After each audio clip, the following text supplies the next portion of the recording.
Hey guys, Frank here, your virtual general aviation aviator.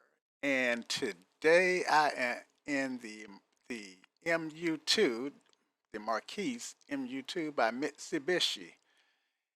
And I am going to take this guy from KRDU to KGSO, from Raleigh Durham International to Greensboro International in North Carolina. Now, MU-2 is a Part 35 aircraft, which are a Part 121 aircraft. It can be used for either one. And Part 135 meaning that for the FAA purposes, you can charter this aircraft. It can be used as a charter. Of course, it can be used for Part 92, which would be like when somebody buy the aircraft and hire a pilot, but it's probably not used for Part 60, um, which is for those who want to go get $100 hamburger, like the PA-28 that I fly often. Um, and I don't do a lot of Part 135 or flying. I am making more of a foray into Part 90, flying, flying smaller aircraft.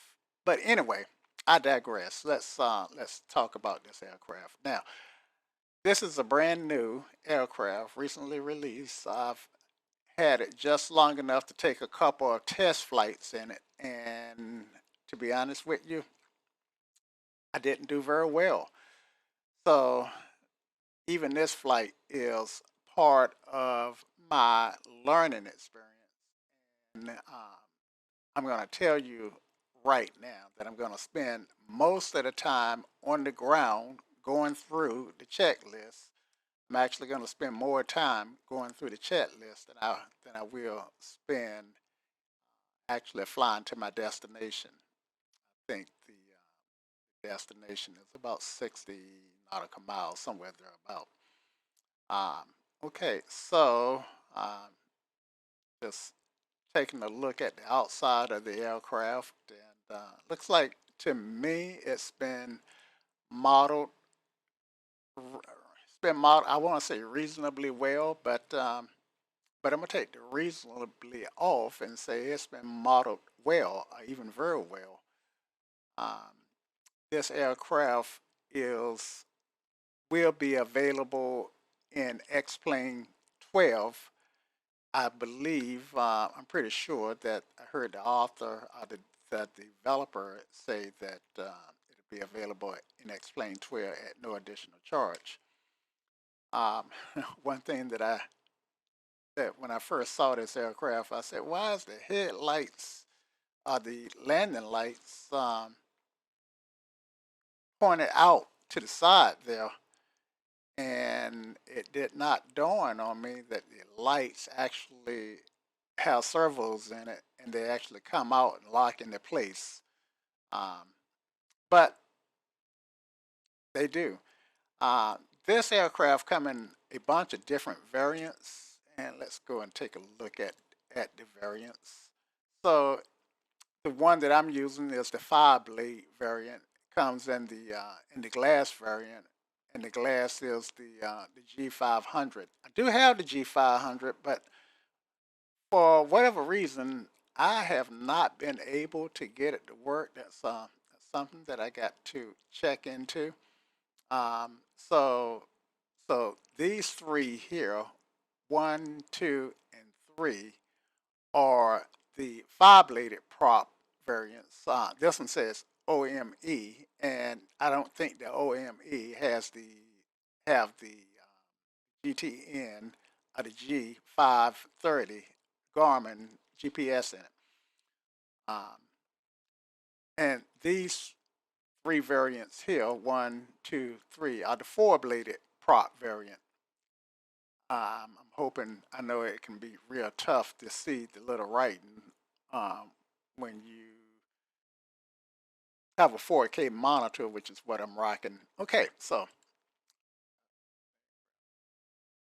so let's get back out here. So yeah, this will be a long video. All right, so yeah, I do like the modeling of this guy very much so, and I may jump back out and take a closer look at the wings at some point, and I may not, but but yeah, this guy had used spoilers as part of the aileron system to help turn the aircraft, which is a little different. Um, so yeah, these it has 5 gas tanks. So this from here to here are the main gas tanks.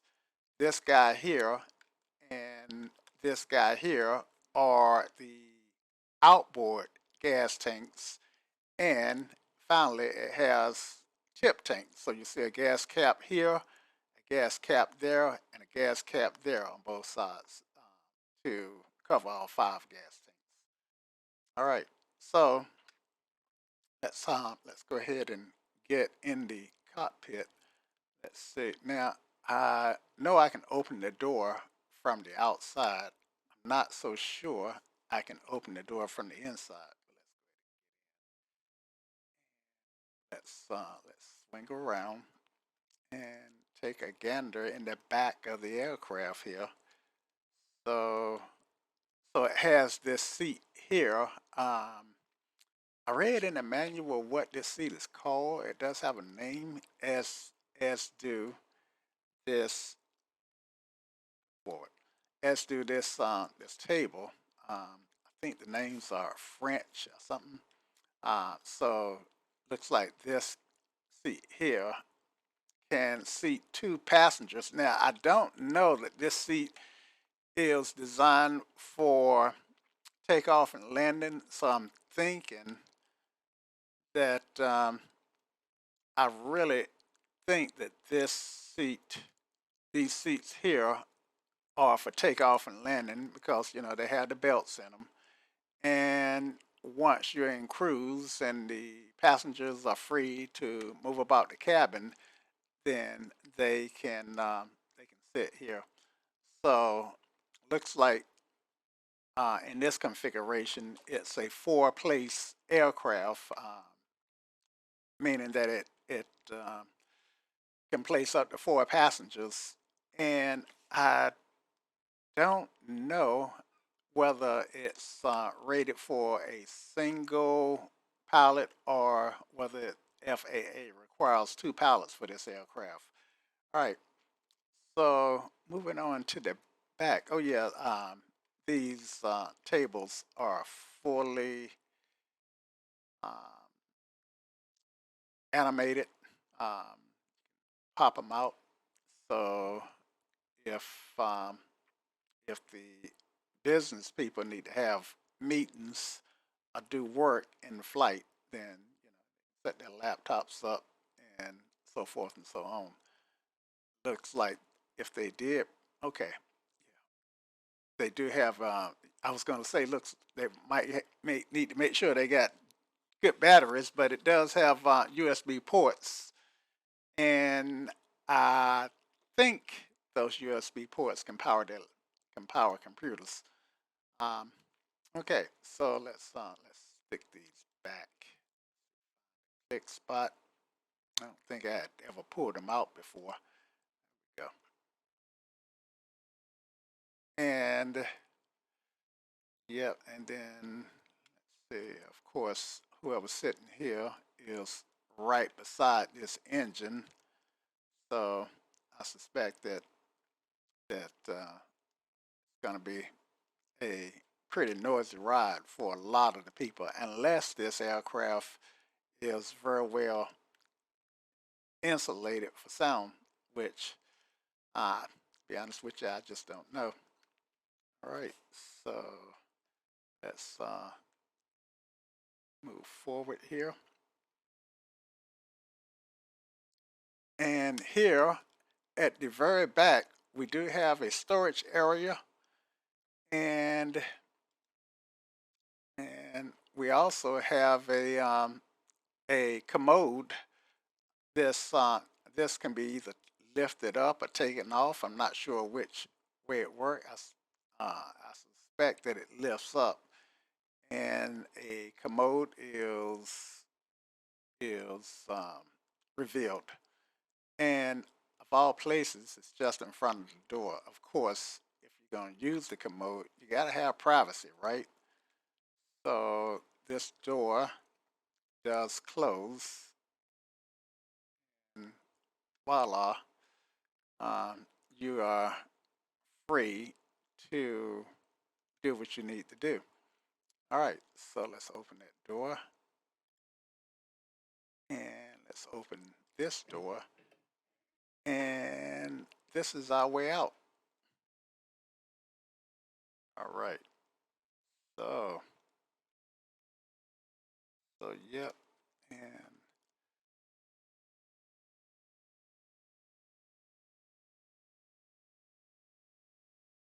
and kind of a quick look around, and nothing that we didn't see from our earlier view. So let's get back in the cockpit, guys. There is no real advantage of hanging out back here. So there we go. And bear in mind, I did leave the door open. So let's just pop out, see if that door is animated being opened. And yes, it is. All right. So that I think that, well, this is the only egress and into the aircraft, and the only way out of it. Okay. All right. So this, you see, I got the Avi tab up along with the, what do you call this guy? The checklist. And to get the menu, to the preferences menu, well, it does come with a preferences menu. And I can't, the only way, there are two ways I can access the preferences menu. I can access it from the Gizmo console, or I can activate it from the Gizmo, what do you call this thing, the pop out. And if I use the Gizmo pop out, it always pop up over the fold, and I have to drag it down to be able to close it up, or to see the you know to see everything. Let's see. Oops, that. So I didn't mean to click that. I guess part of the logic might be that this is. Oh, see, I can't get to the GPU, so I am going to have to pull it down. All right, so now I can get to the GPU. It does have a GPU, so if I want to use the GPU, then I check that off, and it's outside somewhere. You may hear it. There it is. It's at the back of the plane, and it's plugged into the electrical port. All right. So we've got 100% on our battery, so we're not going to use the GPU today. All right. And I tried taking the key out of the ignition, but the key is not anywhere that you can find. So if you take the key out of the ignition, and here's the key here, then you have to pull open the menu and check this off to get the key back. So I'm gonna keep that checked on. The Avi tab had the mount, and I don't know if you saw this mount holder go away, but and say controls positions on exit right now. Since I'm learning to fly, then I want everything to start back up as new, in a configuration where I don't have to remember how I left it. All right, and auto set cockpit lights. That's pretty self-explanatory. Show 3D palette in external views. You saw the palette when I was outside, so that's pretty explanatory. So I really don't need to talk about that. But see him disappear. Okay. Um, Default VFR code for the GTX transponder is 1200 in the Americas. The yeah the North American continents is 7000 in the European continent. So we're just gonna leave it here on 1200. Now brake application rate seconds to 4, and I got it came by default I think to 10 seconds. I changed it to 0.1, and right now there's a bug in the, I think it's a bug. Um, and yeah, it is a bug because it's been acknowledged. That should get fixed in the next update. There's a bug in the braking system for the pedals that I have for whatever reason. The pedals will only slow the aircraft down, but it won't really stop the aircraft. So you may see me use the handbrake as my braking tool, which is totally unrealistic, but that's the only way to hold the aircraft until that bug is squashed. All right, and power detent ratio. This 0.34 is the default. That's where it was by default. And that is where I am going to leave it. I was hoping that I played around with this a little bit, and I was hoping that get back in the aircraft. I'm in that field, so that's what happened. All right, so click outside the field here. There we go. And let's get back in. There we go. So I was trying to get the power detent ratio. You see, when I come down, you see the handles flip right here. I would like my power detent to be there, and then over here would be ground idle and reverse. Actually, I would be happy having it at ground idle and then go into, then feel the detent in my alpha yoke. See, there we go. And you might be able to see my alpha yoke. Trying to get the camera, my camera does what it want to do. Anyway, I was hoping to get the detent where I wanted it, but it's right here, and playing around. I didn't play around with it that long, but I'm not so sure I can get it to what I want to do. All right, charge batteries. Just a click of a button, and I can fill the tanks just by clicking buttons. And I have right now, I have no idea how much fuel I have in it, but I can go to the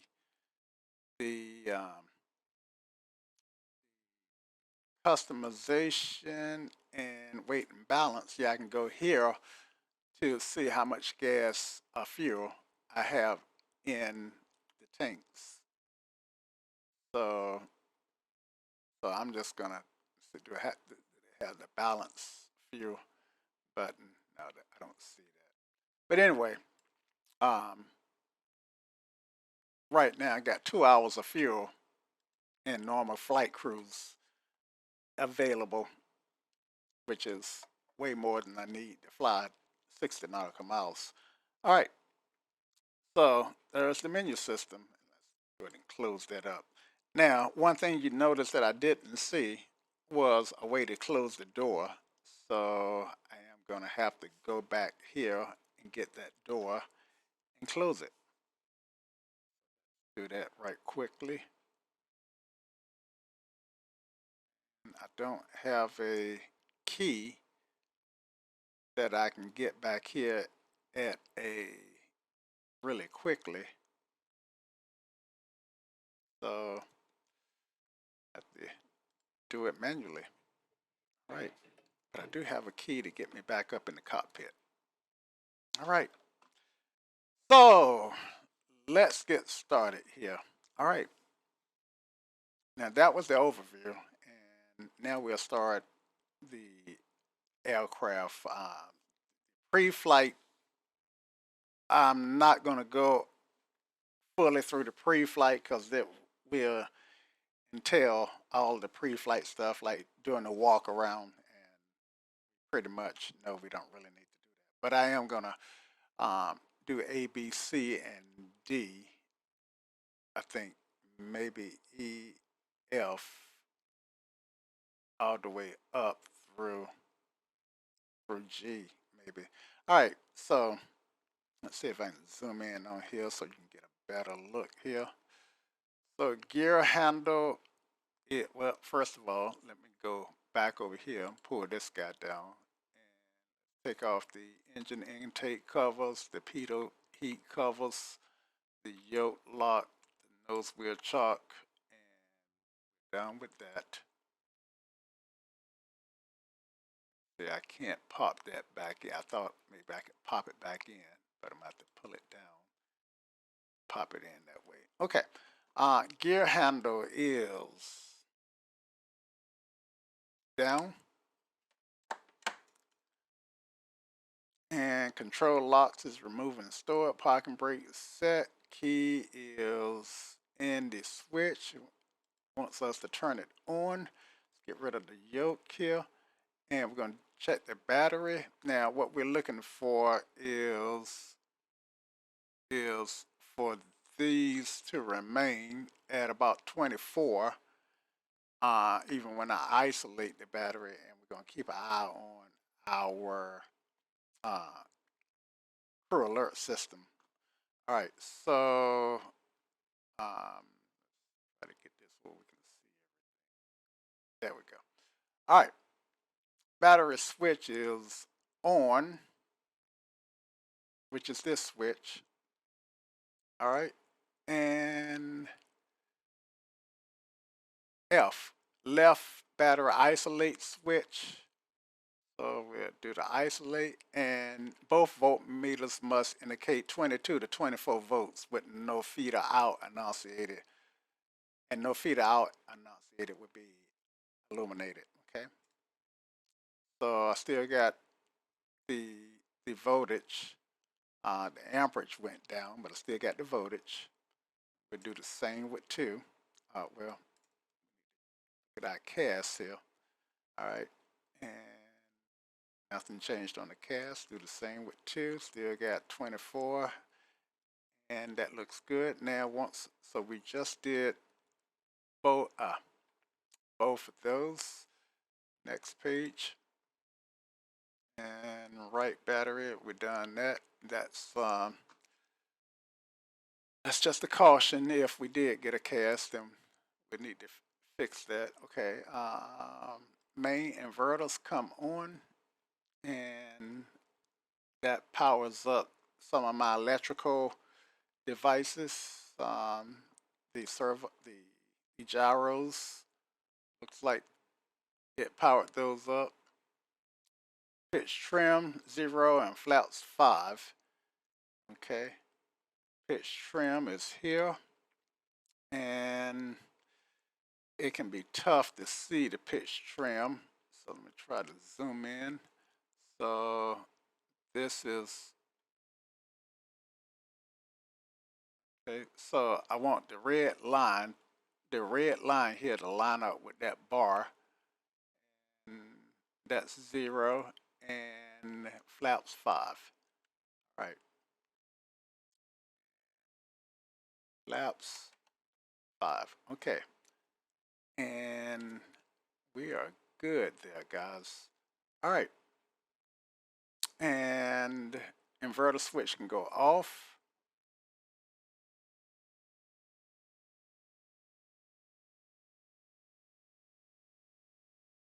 And battery can go off. All right, left wing. Okay, at this point, um, you know, theoretically, I'm getting out and taking a look at looking at stuff. I'm taking a looking at stuff, taking a look at stuff. So at this point, I am going to go to before engine start. We will start there. All right, and let's see, page down. Okay. Um, Battery isolation switches are set to normal. Battery key switch can come on. Inverter switch goes to main. Radio master switches are both off. These are they and these gold cradles or yellow cradles. Um, and 5, panel indicator lights, check. The panel indicator lights right here, and like they're all illuminating. Okay, so I'm happy with that. 6, master caution system.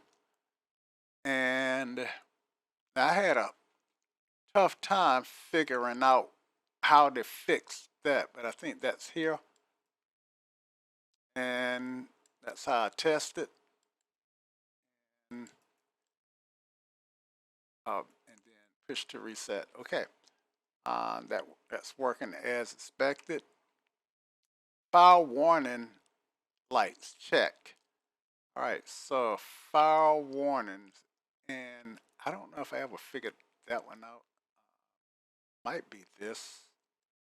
Um, and oh yeah, I think this one of these might be the fire warning. Um, Not real sure. If you know, leave it in the comments, please. All right. 8, stall warning system. Okay, stall warning is here. Hoping you guys can hear that. Let me turn up desktop audio a little bit and do it again. Stall warning. I don't think you guys can hear that. Let me do some housekeeping. Okay, I think I got that resolved. And let's do this again. Desktop stall warning. All right, so should have heard that. Okay, and what's next? Fuel quantity test switch. Now this is really cool. Um, so what I want to do is press and hold the fuel quantity test, and you'll see these start to move. Fuel quantity, outer and tip tanks should should show some indications. All right, and they do. Now can't really see this, but if it gets down to a certain level, to a low fuel level, then I get a CAS message. So uh, I want to know that that CAS message is working like it should. So if I hold it, and as that main tank comes down, okay, that's 2, and looks like it comes down right here at about 1.75. All right, and times 100, so that's 175 gallons. Um, I do believe pounds, 175 pounds divided by 6 should be gallons.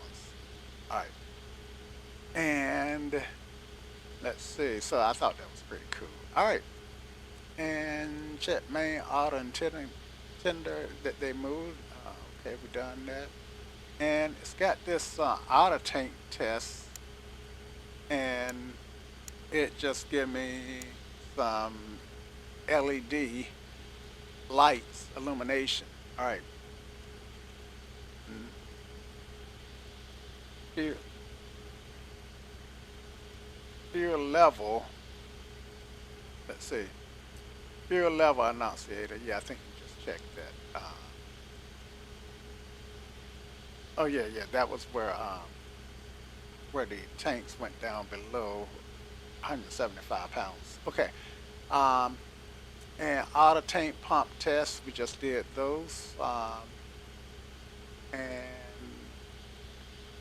auto fuel EMP annunciation, sure how that works. Um, but one thing I do like about this aircraft is it's complex enough to actually spend some time in to get to know. All right. Post fuel transfer tank switches off position for the fuel system test effectively. All right, condition levels.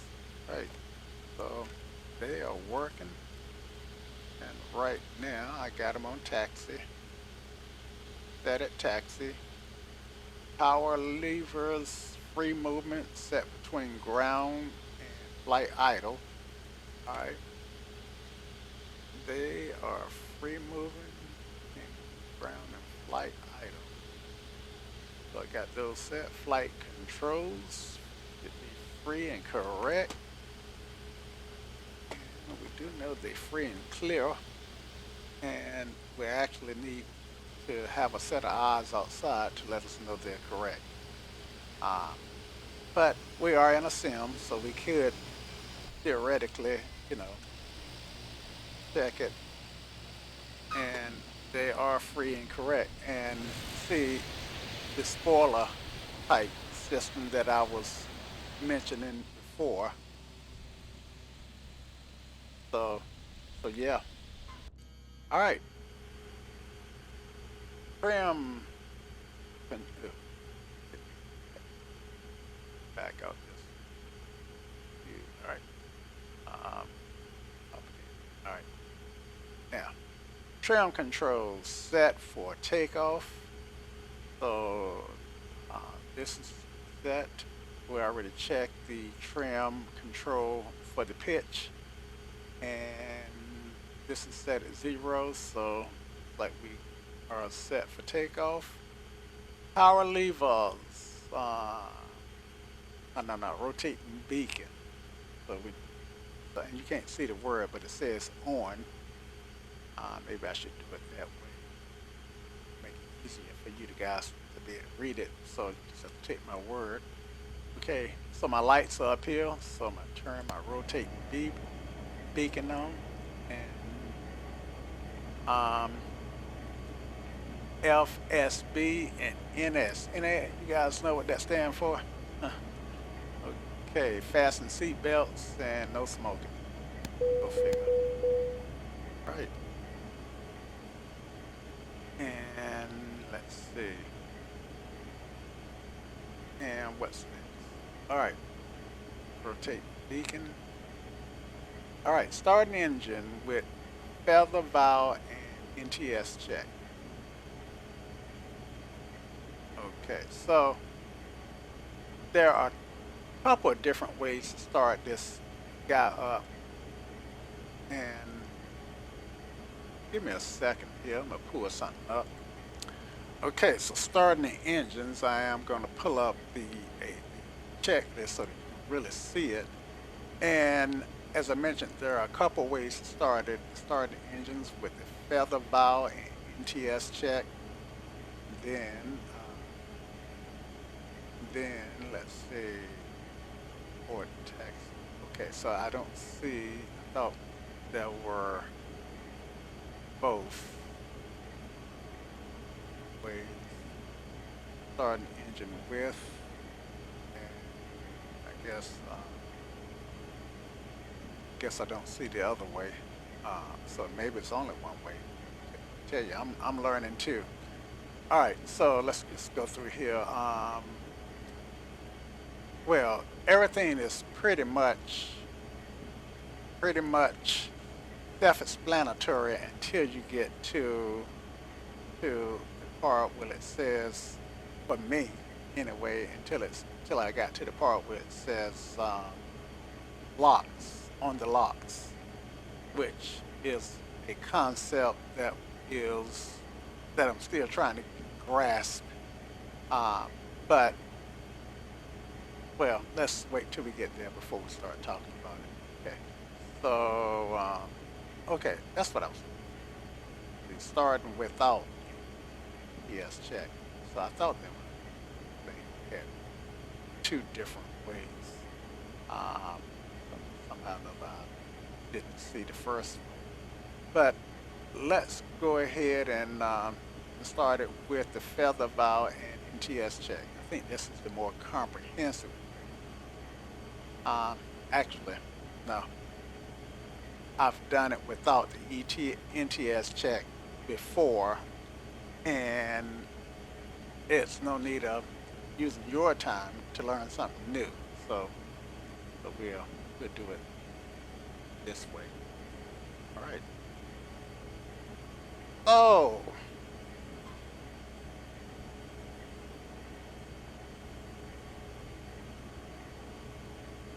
did.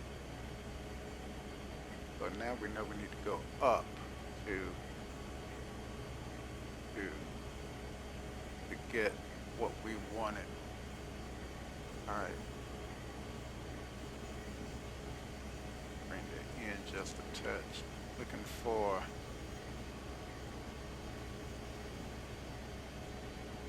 oh, looking for this before starting note. Don't see the this is my first time using the Avadon check system. Or the Avadon, not the Avadon, the Avatab checklist. So apparently the Avatab checklist system don't have the second way of starting it. Just scroll forward just so we are going to go ahead and use what's in the Avadon. I mean the Avadon, the Avatab. I do have a Cirrus SR22 with the Avadon GT Avadon Avionics. Uh, so let's go up, both field switches. Okay, so that's where we stopped.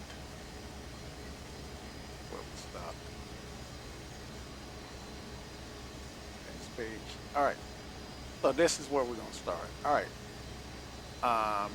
Press and hold the left unfeather switch, and the beta light will um,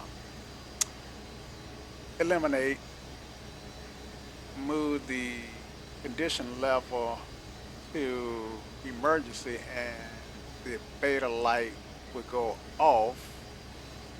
What it's telling me. Then move the condition level to taxi, and then I release the switch. Okay, so I'm gonna hold the switch through for 2 and 3, and then I'm gonna do the same thing for the front. All right, so this is the unfeather switch. All right, so pull that down to, then we're gonna pull it. All right, now something should eliminate. Not seeing what I seeing anything eliminate. I'm not seeing anything light up. Let's see. Now, what did it say should light up? Um, yeah. Beta light range. Okay, so I think the beta, what should have left. I told you this is going to be a long video. I will put the menu in. I know it's a little late to talk about putting a menu. We'll put a so you can skip around. All right, so I think these were to be what I'm looking for to light up. All right, so press and hold that down to emergency, back. No, I think I'm doing the wrong one. I think I need to be using condition level, not the throttle. All right, bring that down to emergency. You see something light up. All right, back up the taxi. All right, bring that down to. All right, there's my beta light range, and it only stays on for a small length of time, and now go back to taxi. Right, go back. All right, but actually it wants to land on cruise.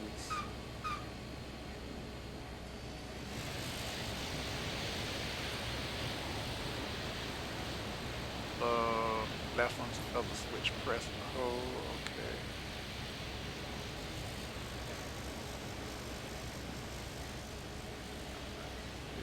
Okay, taxi. Yeah.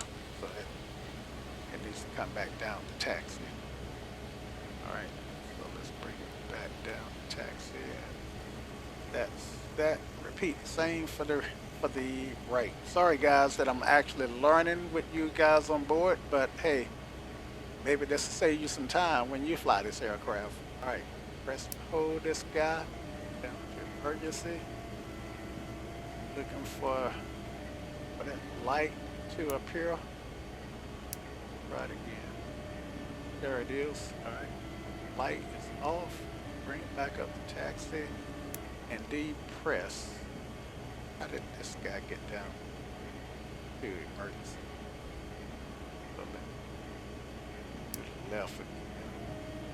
You know, this is moving on its own. But, okay, so I'm going to take that to be the taxi positions. All right.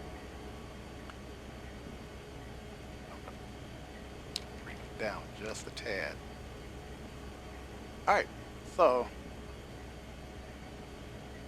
that was the feather. And I do have a warning here that I probably should have read through. Warning, eliminate as required during the above procedure. Engine start should not be attempted until the maintenance has been conducted on the aircraft. Not understanding what that's trying to tell me. All right, okay. I didn't read the first sentence. If the beta range light does not extinguish or does not eliminate as required. Okay, now I understand. All right. Now we're going to do the NTS check. Main fuel valve switch open. Okay. Get rid of this guy. Okay. Main fuel valve switch open. And I need to zoom in on that so I can see it a little better. I'll make it larger. So this says open, on, and on the locks. Okay, and it was on the locks that I was telling you guys about. Okay, main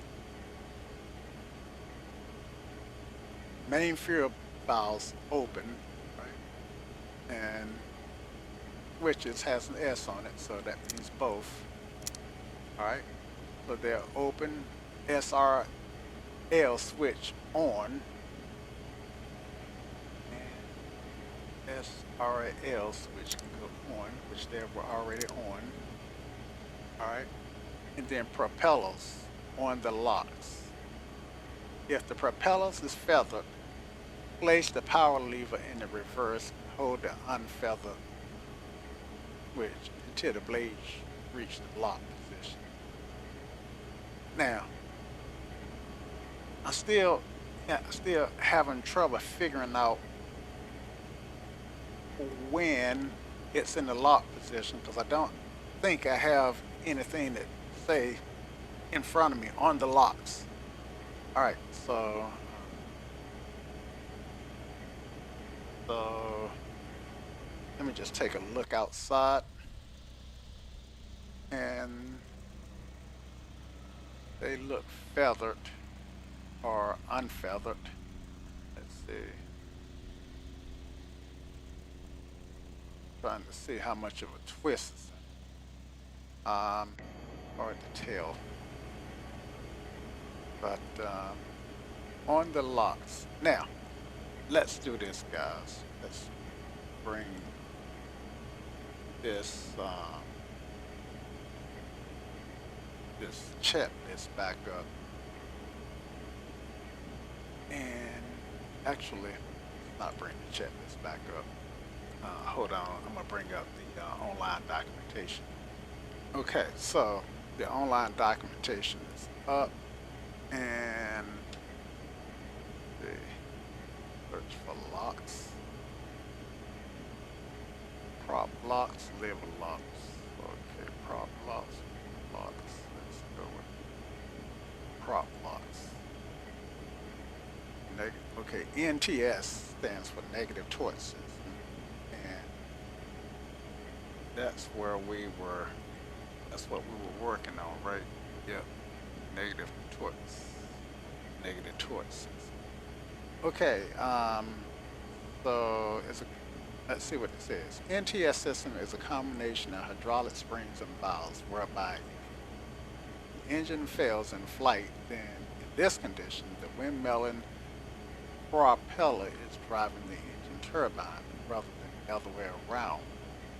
The between the turbine and the propeller is a transmission gearbox. If the turbine driving prop through the gearbox is a positive torque on the gearbox, and the propeller driving the turbine is a negative torque on the gearbox. And the TPE-331 leverages that torque force, and in doing so, operates a valve to dump oil from the pitch control, thereby increasing the pitch prop towards feather. Why then isn't feathering? Why then isn't this real feathering? Real deal. Thanks. Okay. So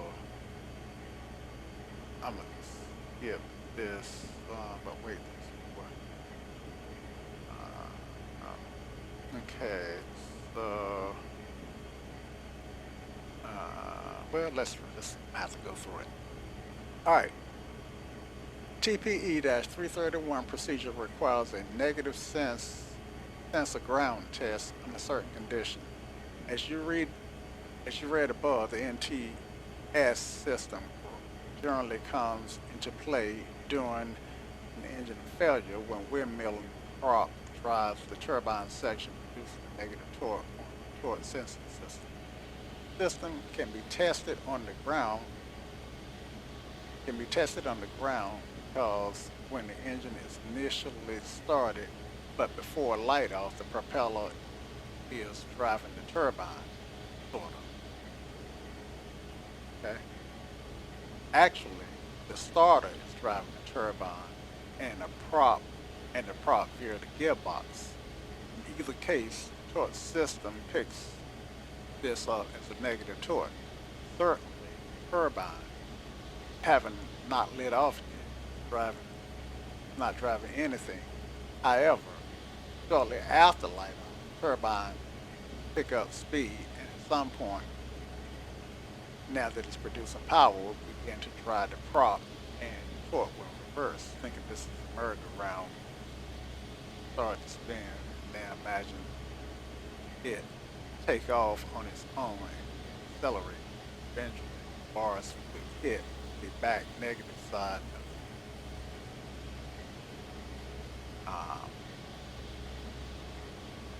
Okay, so, alright, the way the pilot can check the torque sensor is by pressing and holding the feather pump during engine start. pressing the button just before engine start will pressurize elements of the government system and cause the beta light to illuminate. So we did that already. As the sensor button is hit and the start accelerates, the negative torque is created. TOGA to NTS model. As such, the beta light being driven pressure change immediately. Okay, so okay, I'm still trying to figure out on the locks part. All right, the pilot continues to hold down the unfeathered button, which pumps oil into the governor, only to flow back out via the TS valve while the torque is still negative. The engine spins faster, somewhere around 30%. The torque reverses, then TS valve closes, the unfeathered pump still running while the pilot holds the button again, pressurized the system. Beta light comes back on, indicating a successful NTS. This off on. So now, I did that, but I didn't do anything with the engine spinning. I just pressed some buttons. But wait, there's more. NTS lockout. Imagine you just came in for a landing. Right after touchdown, you bring the power levels rapidly alpha into beta towards reverse.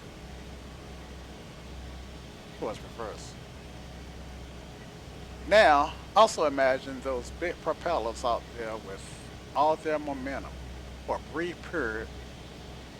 Your small diameter turbine is producing little power torque.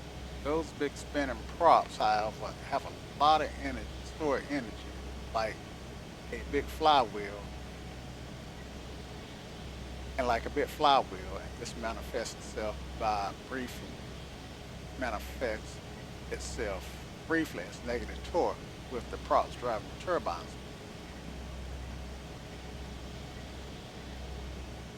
At a time where you must want some negative thrust, perhaps a prop pitching toward feather is the last thing you want.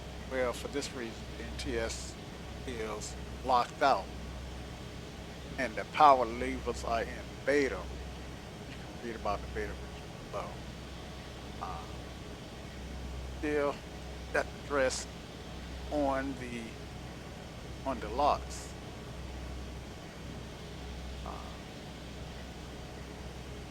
And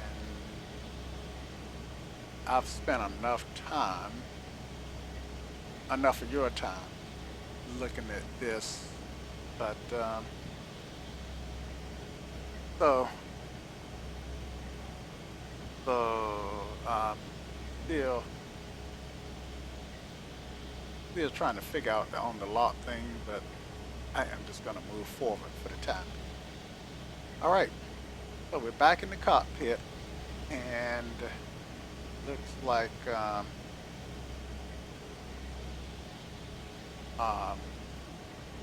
think that maybe just be telling me that the props are on the locks, or place the power lever in reverse and go down. So I think, we went out, we looked, and the blades still look feathered to me. So I'm gonna consider them on the locks. All right. So what's next?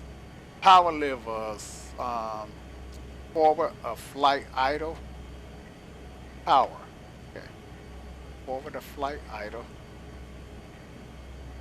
All right. And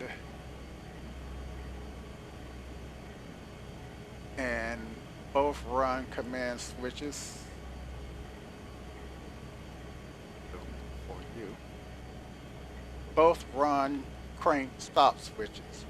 Set those to run, and then we will start the starter switch. We will start the select switch to either the left or right ground start, right? Then after that, beta range annunciator should illuminate, and we'll press and hold while observing the beta range not observe that the beta range has stopped, goes out as the engine rotation begin, and B, unfeather switch, continue to press and hold. All right, let's see if there's anything else. On ignition and EGT rise, release the starter switch, and it should extinguish after 14%, and monitor the gas, exhaust gas temperature, and then we should release the unfeather button. Elimination of beta range. All right, did we get all that? All right, let's hope we did. All right, so what it's saying that we want to do is we want to set this, start our right engine first, set the ground start. We're going to press and hold that. We should briefly get a pass message to let us know that we reverse, and that should go out. Then we're going to press this guy.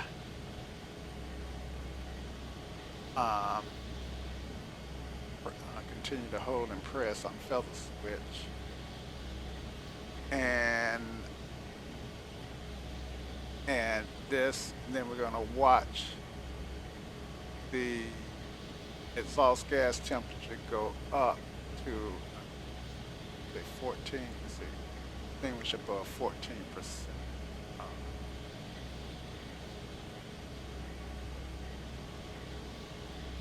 Oh no, that's the SRF fail. So where am I going to find a 14%? Because that's about right up in here. We'll be on this, and then we'll monitor exhaust gas temperature, which should not go. And I know this from reading other stuff. It shouldn't go above this tick mark here, just before the 8, 760. If it goes above 760, then I know that I want to hit the shutdown.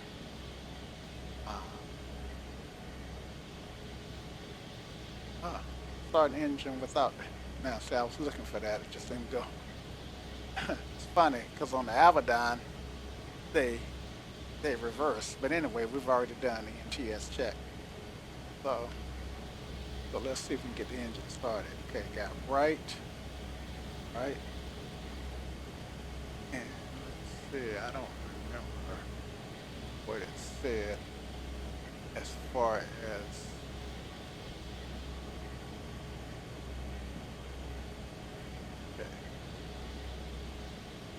unfeather switch, press and hold.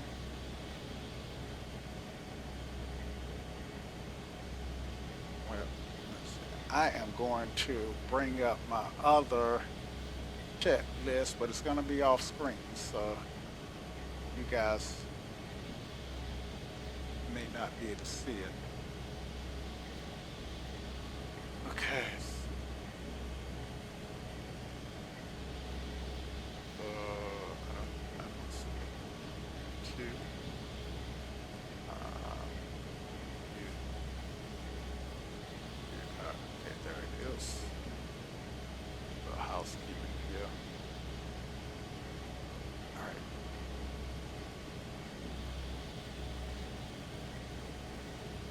After looking,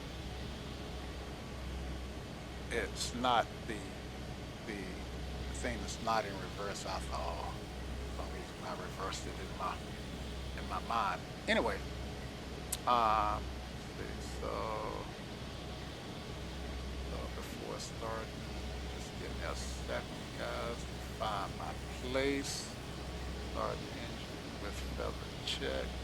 All right. Now, main field valve, which is open. SRS switches are on. Props on the block. Power level slightly forward of flight idle. Run crane. The horn. Run crane. Alright, so it's on run. And then select the start switch. Now press and hold the unfeather button. Alright, now see the reverse beta is on.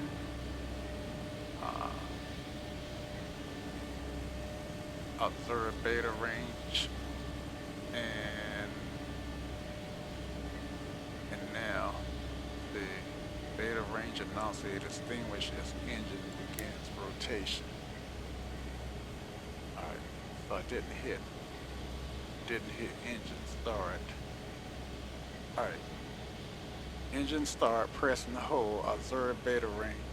Then at what point do we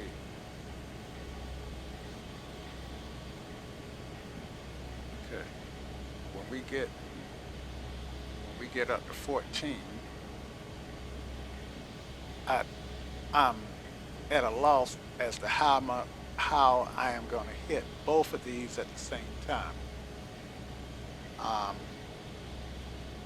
So hold that. And I think we gotta wait till the light eliminates before we let it go. Alright, then we hold the unfeather.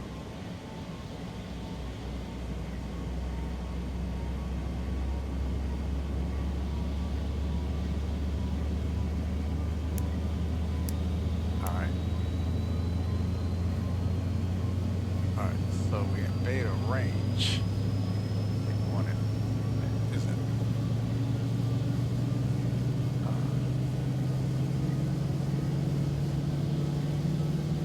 Okay, so we monitor exhaust gas temp. Alright, so we know we don't want that to go above that tip mark. It's still starting up. I think it's feathered, and I need for this light to be off to be able to move the aircraft. The interior is satisfactory. Beta range extinguished point station. Actually do. Got a feather button to go off.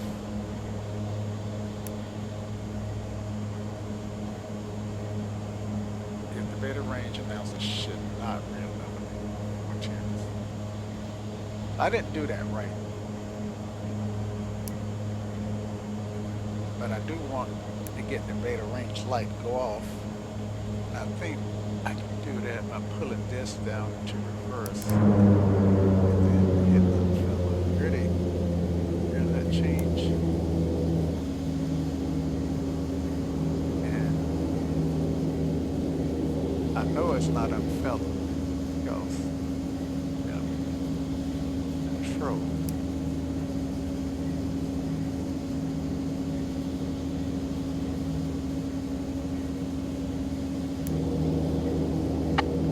There we go. It's unfeathered now. And we are going backwards. See, we not a, I don't think we put in our brakes. Brakes. If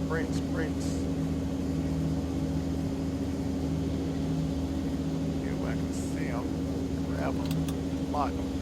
How did we skip that? I don't think I hit anything. Yeah. Oof. Alright.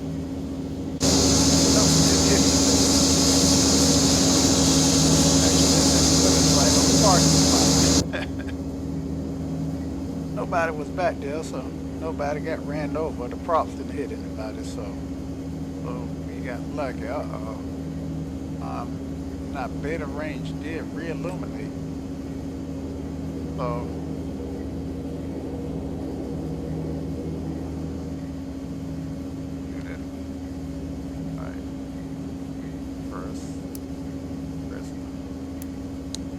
button. Press and hold that guy.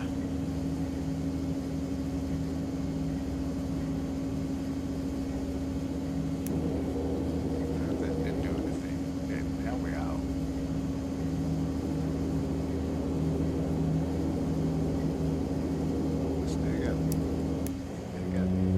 There we go.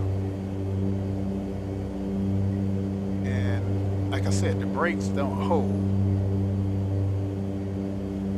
Anyway, that was not the correct startup procedure, but we did get one engine start. So we'll try it again. Hopefully we have better luck on the left engine. All right, so what we're gonna do is we're gonna hit this guy, wait till it illuminates.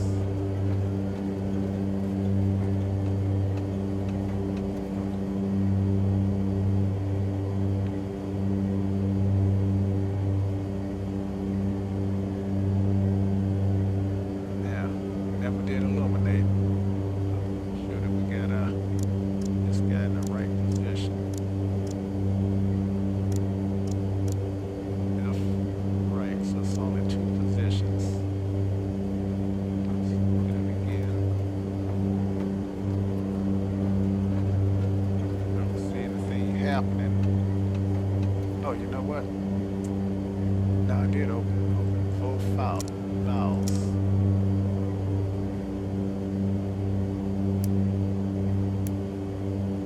Probably extra gas in them.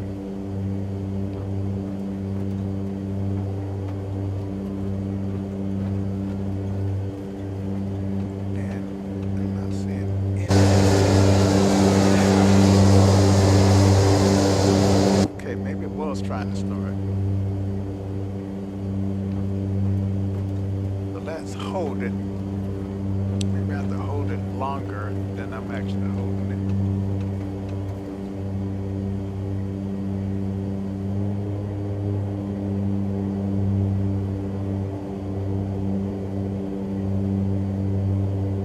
You got it depressed.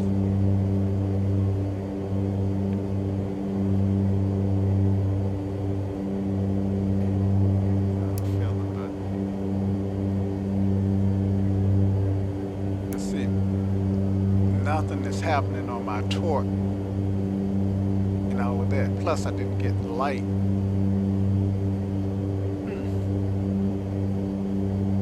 Right, so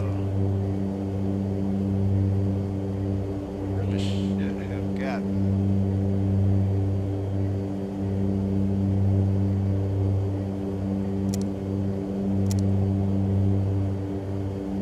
Lord, you're rich. Oh, you know what? The run crank was not engaged. That's what the problem was. Okay. Do this. So we're gonna hold this.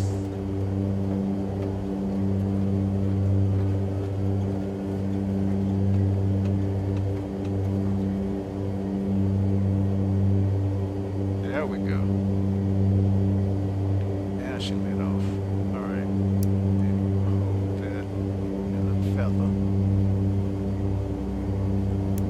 Release it because we don't have a light.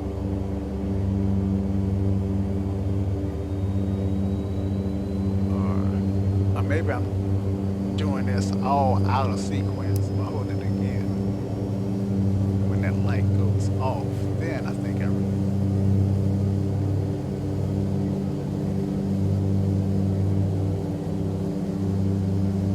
All right. Watching my temp, make sure it didn't go up. Oh, it did go up, but came back down. And do have my beta light on. So I do know it's in beta, right?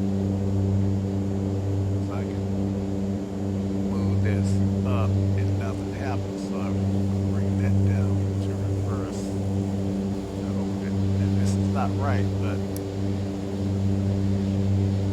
this is the way I'm doing it right now. And until I get it down packed.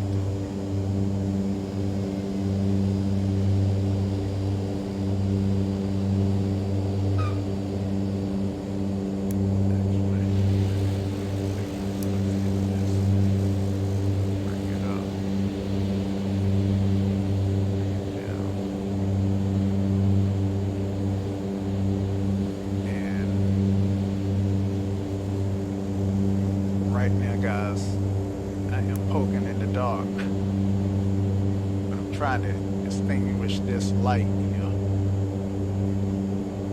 And it seems like I recall reading something that says, well, let me just look at the oil pressure. What is that? They do have positive oil pressure.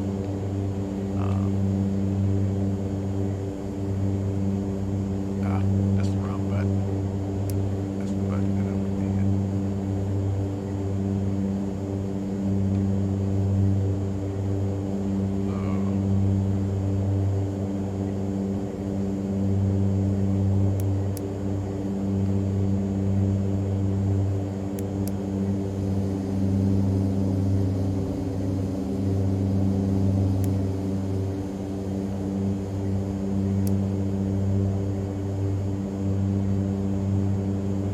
I'm just pressing and holding the unfeather.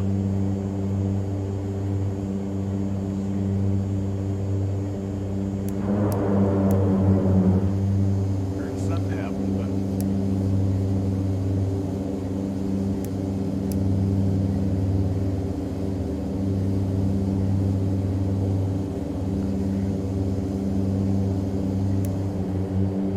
there we go. We got it extinguished now. I'm not sure how.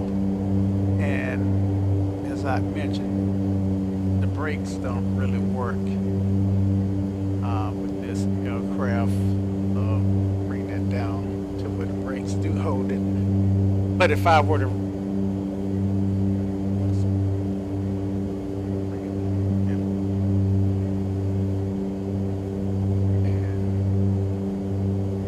and yeah, I'm applying both brakes, got the hand brakes on, and it's still moving. So let's keep going. Engine instruments check. Well, let's see. Power levers slightly above ground idle. I don't have brakes for that.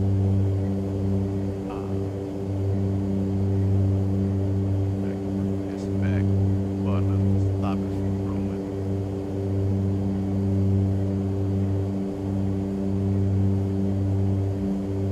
Afraid if I go back any further, I'm gonna be an emergency shutdown. All right, so sorry. Let's see, so nothing's on the cast. Nothing on latest English. Let's check. Generator switch. Turn the generators on. All right. And start switch selected. Go to air start and safe. All right, start switch. They are.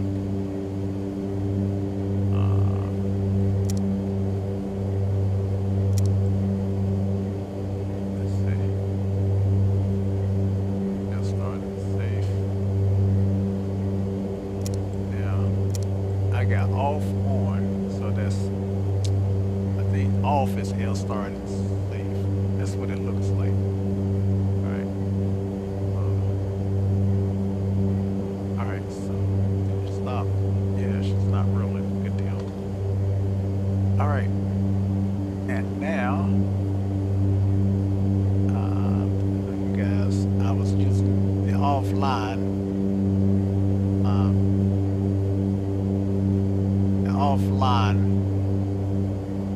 thing. So that's where I got, turn the generator switch, repeat, or opposite engine, etc., etc. So this is starting without the GPS switch. Okay, before taxes, where we are now. Radio master switches come on. This guy's here. And there it goes. Let's see, my GPS is coming on. That's one. GTX 330 is my transponder. That's two. Alright. And transponder, set that to altitude report. And flaps can go to 20%.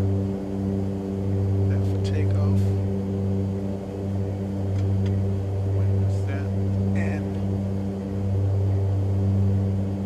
know, I don't know what these do. I don't know what they do at all, or if they do anything. Um,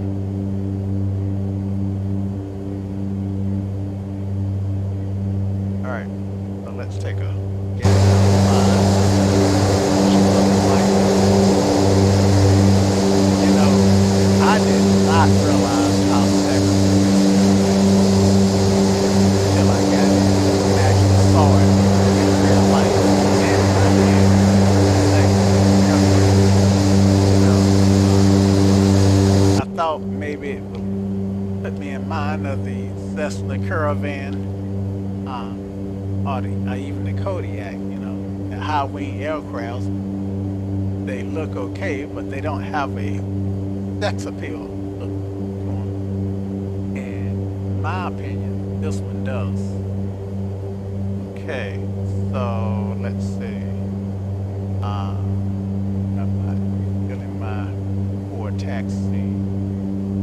Check this. Right. So props. Okay, so I got them off the locks. That's what I spent time doing. Here are my instructions for taking them off the locks. Okay, so I keep that in mind next time. Because when they're off the locks, that's when the aircraft moves. Otherwise, I can, if I try to go up towards takeoff now, actually flying power.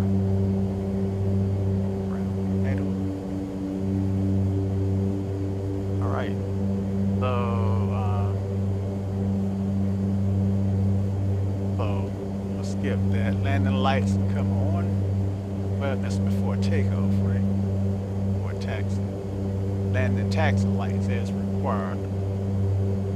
Got a E for that. All right, taxi. And these are my landing lights. And as I mentioned, well, these pop out, so they have some restrictions because you don't want to be moving at 200 knots with those lights on. All right, toe brakes, press and hold and release parking brakes. And now, and I got that in memory. All right, and this one is before takeoff. All right, so let's get our ATOS. 123.8 is already in, so this will come to Raleigh Durham INTL information Yankee. 1700 Zulu weather. Wind light and variable, visibility more than 10. Sky conditions 3800 scattered, 11,000 scattered, 25,000 scattered, temperature 32, dew point 23. Altimeter 2990. Arriving runways 05 left, 05 right, 32, departing runways 05 left, 05 right, 32. Advise on initial contact you have Yankee. All right, so I got Yankee and 05 are my runways. Now, the clouds. Okay. No, I heard clouds at 3,800 feet. Our cruising altitude is going to be 45. Let's see. That way we can set that up. I have not played around with the autopilot at all. Okay, altitude set. That's what I was.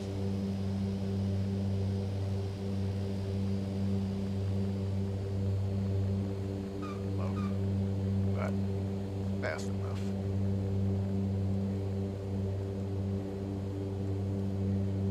45. Okay. Altitude set in feet. And push the test. I'm not sure what this. This might be 80F. Must be ADF. other stuff. Not sure what this is. And all this stuff is in the manual. I have perused the manual, but have not studied it. And let's see, uh-oh, I got some calves here. What I got here?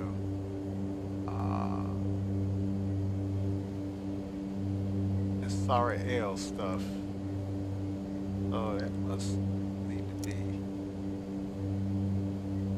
pulled up. Yep. Huh. Interesting.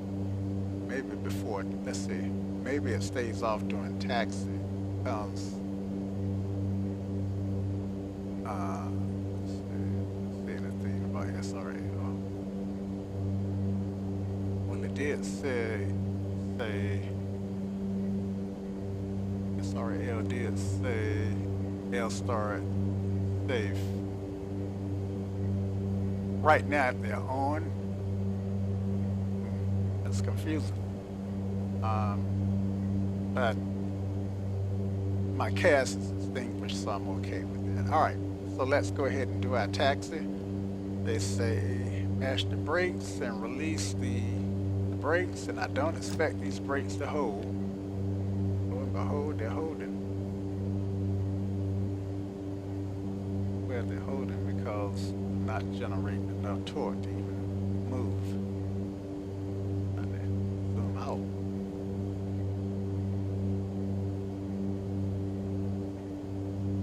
So let's give it some torque. And they're not holding.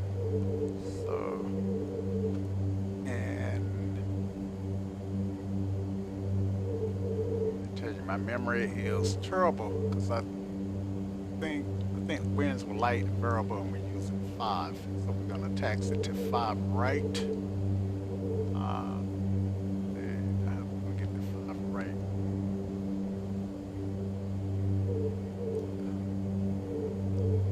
See that floating building? Out in the field there. All right. Whoa, Ellie.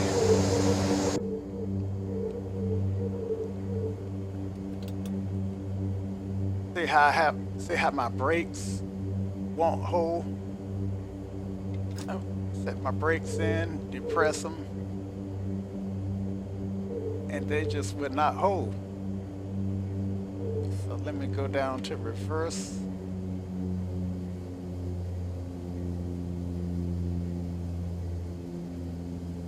This may not be right.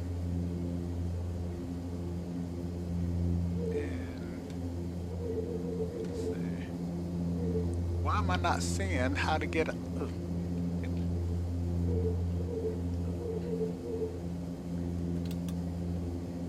Why am I not seeing how to get out of this parking lot? Oh, okay. I see where I'm at now. I couldn't find my orientation. All right. Now I know where I'm at.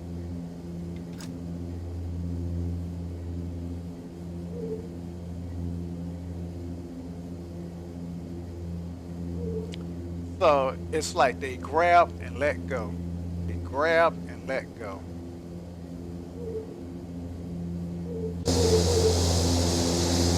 This is, I got the toe brake totally, fully depressed.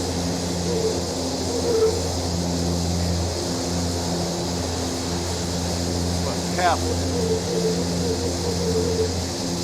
So I am gonna spare you guys this this taxi up to 5 left because over a mile. Okay, so I'm back with you and I'm approaching 5 left. And this taxi's been ugly. It really has been.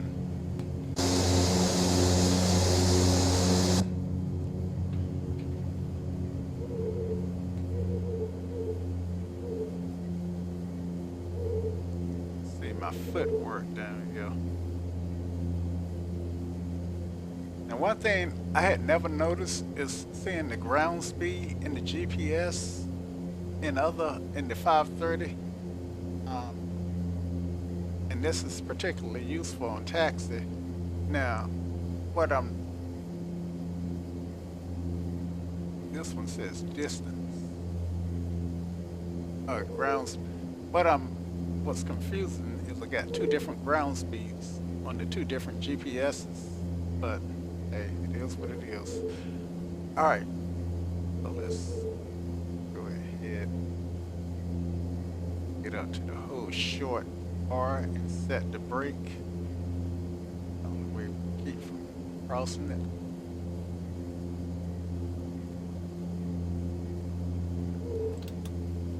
All right, so that's gonna be close enough.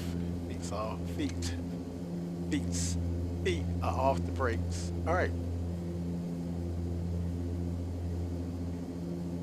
All right, so let's go back one before takeoff. Engine instruments check. Green. Temperature is in range. Fuel flow is not sure. Okay, so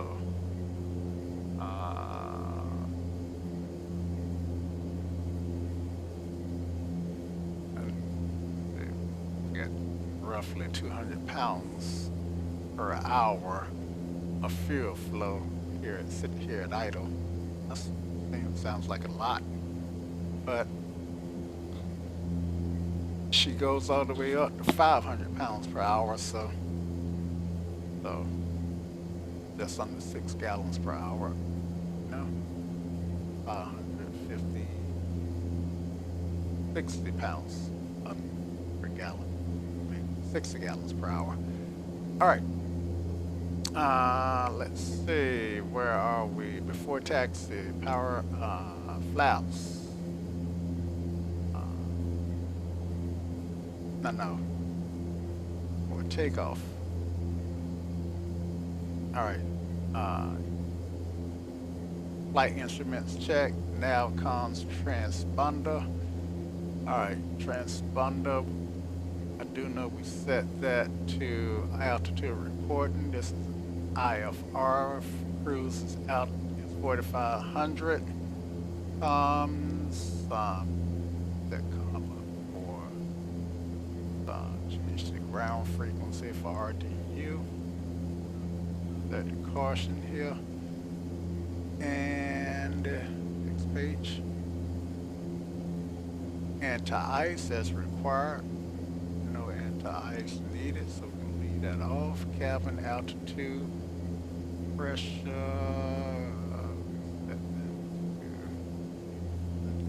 I have not set this at all, so I'm not sure what it's set on.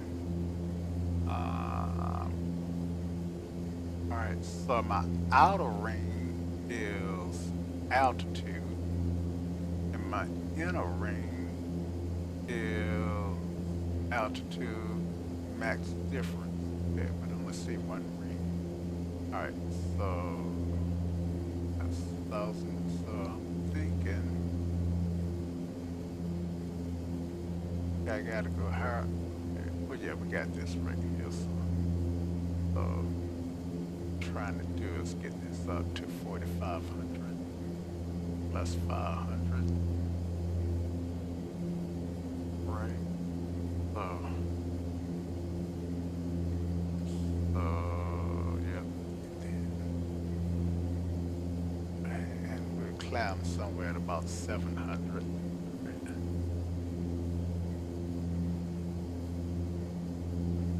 All right. So, trim was set. Cabin air selectors can go off. I don't recall ever turning them on, but off. And condition levers can go to takeoff. Strobe lights can go on. Condition can go to takeoff.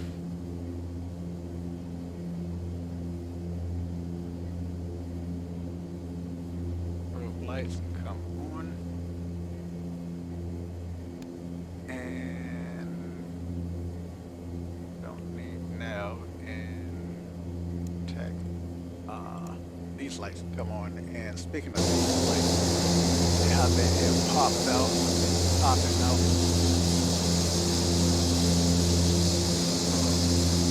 And I think speed restriction. I'm telling you off of memory, so my memory is not reliable, but I think the max is 170 knots. Okay, so but you better check that for yourself. Okay. All right, take off and climb. Pressing the hold two brakes, condition lever. Uh, Take off land, condition ignition. That's required. Continuous ignition is required. Power levers. Advance slowly and stop at 100% torque. Brakes, release, and accelerate to 105 knots and rotate. Okay, let's do this. Let's make this happen. So let's hold those brakes and nothing's coming. We're gonna do a no delay takeoff. Okay. As I said earlier, my flights in this aircraft was not, not that good. Um, so I'm gonna have to spend some time with it. Still got my strobes on, bringing the power up. We want 105 to rotate, 100% on the torque. That's 100, 105, rotate.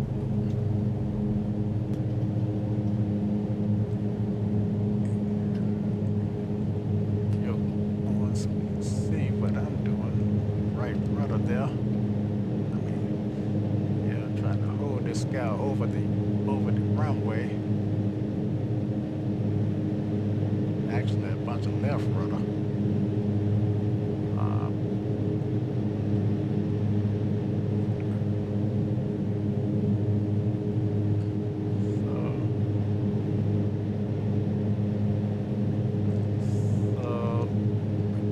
Trimming. Oh, need for that to happen.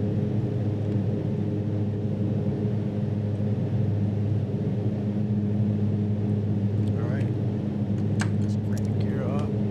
Tap the brake. And next page.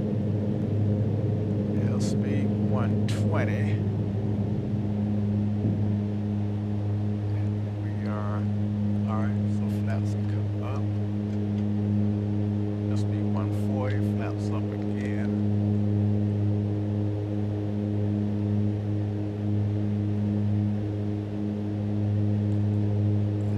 Come off.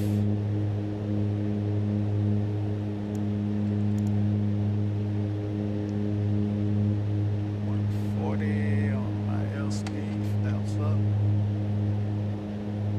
And let's go ahead and start our turn to capture our, oh, you know what? I never did put flight. So I'll go direct to Liberty. Start a turn. Liberty is VOR.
desired is 270, so let me put the head, set the head and bug 270.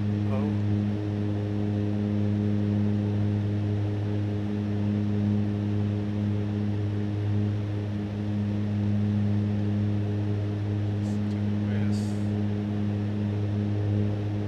Now let's fly that head. All right. So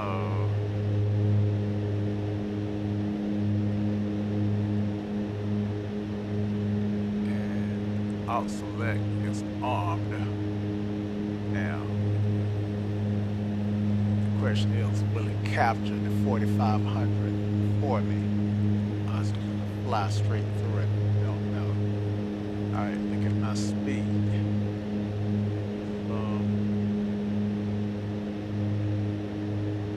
we don't need that much speed in this airspace. All right, so it did capture the 4500, and I'll on hold. I'm gonna bring the throttles back, try to bleed out some of the speed. Oh, you know what? I need to set those. I need to bring the condition to cruise.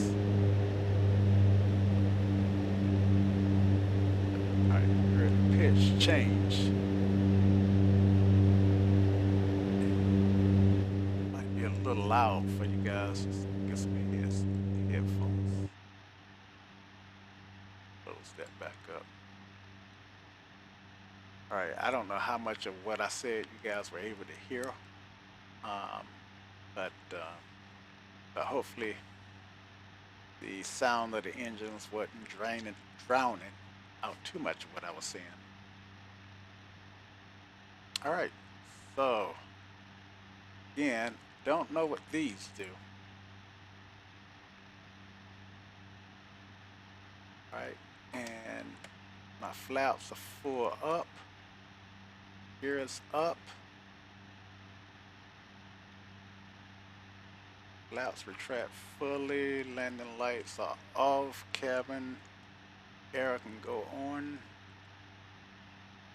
Not worried about cabin air. Wing the ice is required. Condition, continuous ignition is required. And uh, engine RPMs should be between 96 and 98%. And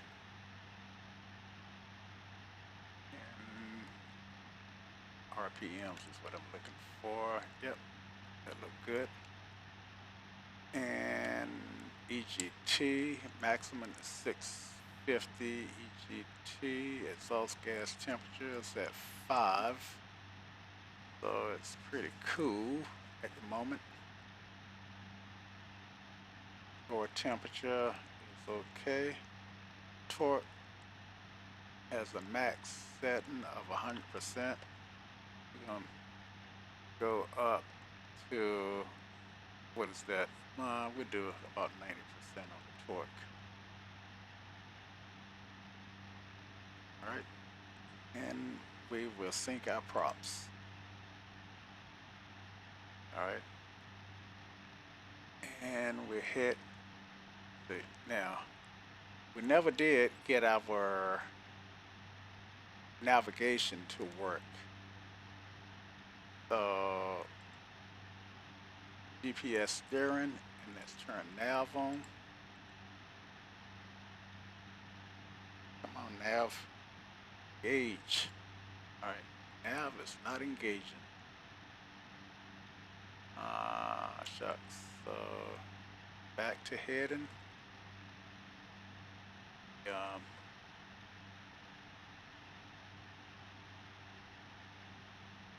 well, maybe it was going to pick up. Maybe it's gonna fly the head until it reaches. Well, let's see what it does. I am not sure. Nope, I am turning back too far towards my airport. So I don't think my GPS is functioning properly. Could very well be me. I did not study the GPS at all, but most of them tend to work alike. So, so if I with the let's turn the OBS off. Now turn the GPS on. See what happens if that grab this bar GPS steering, and there's heading. Nav light is not illuminated, but looks like it is grabbing it. So yay! All right, light plan. So push that, then A G Sierra Oscar Sierra Oscar.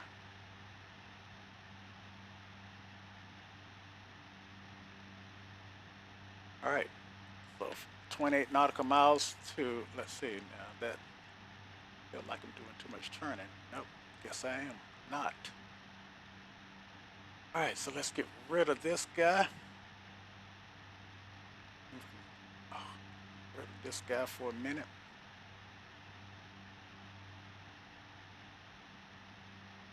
So I guess I can put it down by clicking here. I left it on. Did I turn it off? Then stick it down, then turn it, put it back. Guess so. All right. So we're at 4,500, and let's see. So let me find destination airport. Go to Sky Vector. Um, Greensboro is at 926. The pattern ought to be 1900. So 45 minus 19 equals 26, right? So I need to get down, I need to hill off 2,600 feet. Um,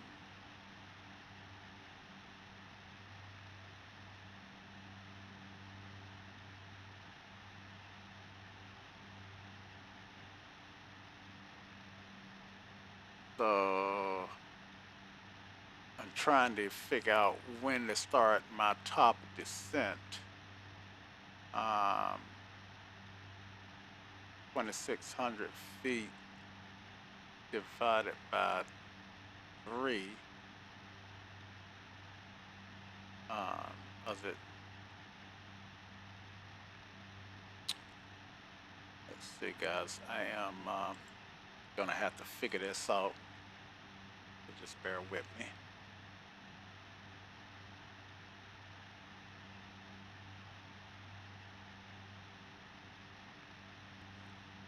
Okay, so I think the descent rate that I'm going to use is the change pattern altitude. Well, the field elevation is about 96, 960 feet. So so I'm going to 920 feet. So I'm going to use 1900 as the pattern altitude. So if I'm at 1400 and I need to get down to 1900, then that's a difference of 2600. So the formulas say I take that 2600 feet and shoot, is it divided by 1,000? That gives me 2.6 feet, multiplied times 5, give me 7.8 nautical miles. So I'm gonna start my descent at 7.8 nautical miles, but I don't want to be at the airport still descending. So I'm gonna add 3 nautical miles. So that's 10.8 nautical miles. So I want to start descending about 11 nautical miles before I get to the field. All right. So I got that figured out. Now the descent rate is a little easier. Um,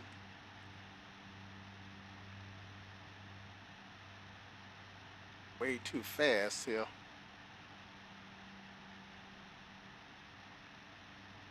So I'm gonna take I'm gonna take 200 knots divided by 3. Now take 200. Take well. I'm gonna take 200 knots divided by 2, and that's gonna be my descent rate. So I'm looking for a descent rate of about 1,000 feet per minute.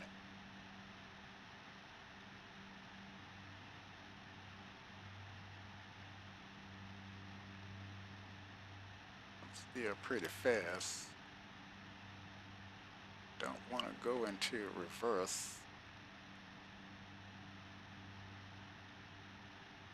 Do want to pull back. We want to slow up some.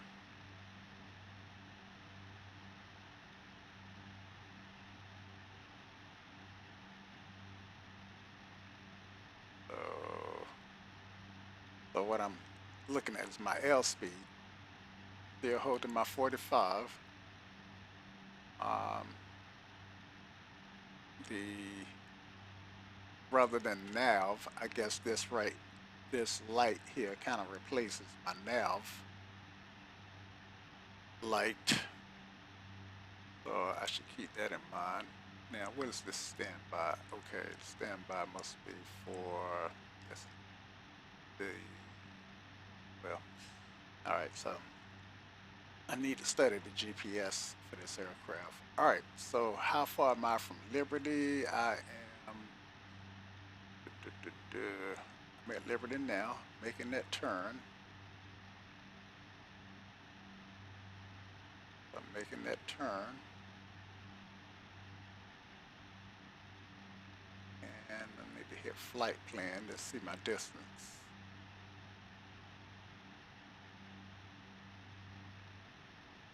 ETA. Wish I could change that to distance. All right, so 23.3. So I do know I want to start my descent at um, at about 11.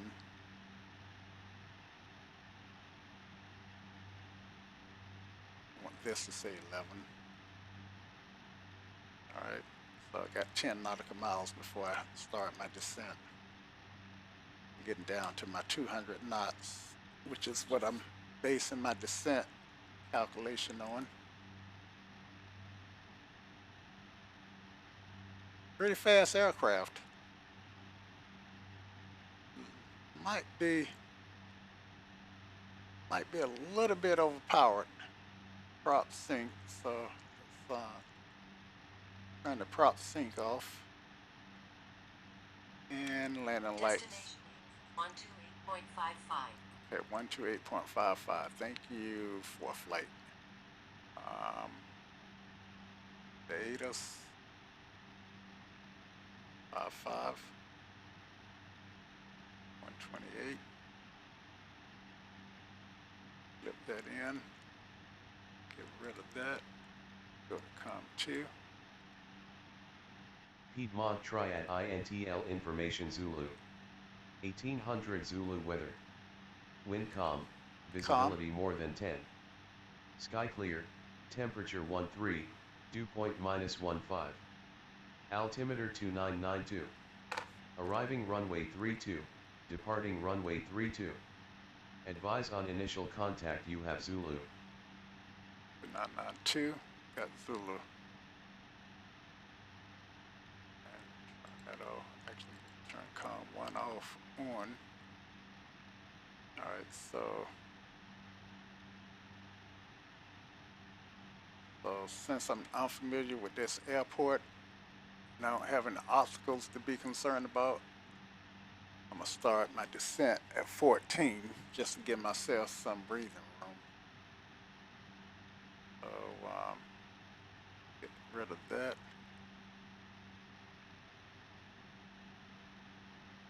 Let's see, so I'm gonna bring this down to 26.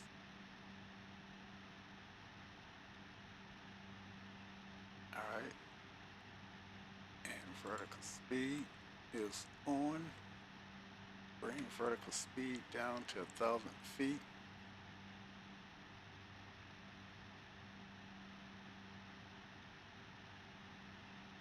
Pull that power out.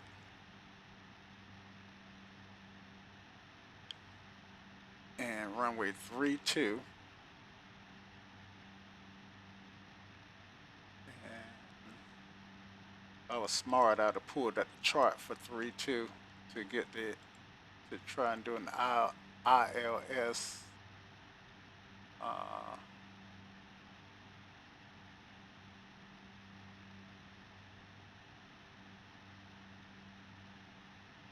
don't see an ILS for 32.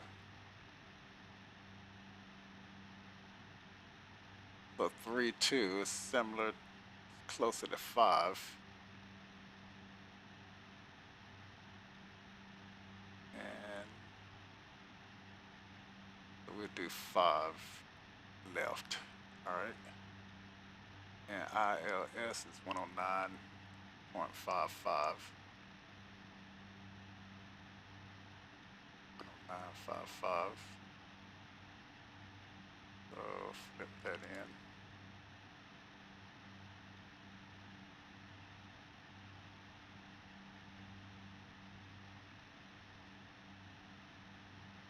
Flip that in. All right. So we're getting there.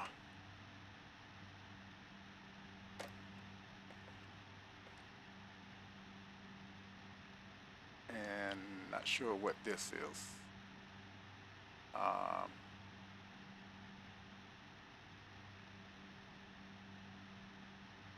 Okay, so we turn towards 5. So turn our GPS for downwind. Let's see.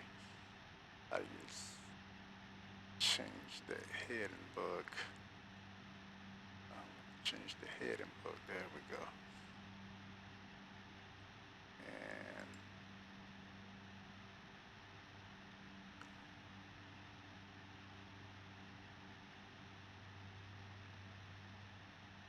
we should be getting pretty close.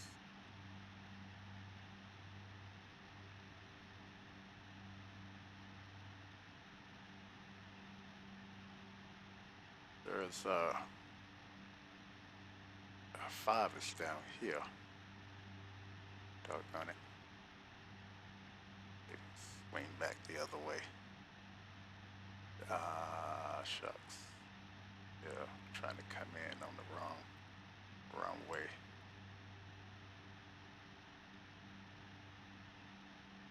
All right. Think I'm far enough from, and I didn't capture.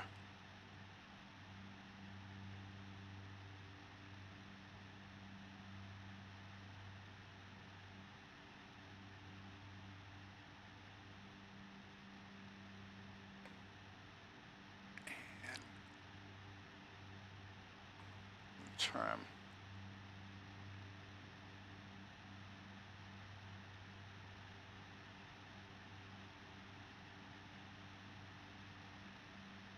Let's turn this guy off. It's my airplane.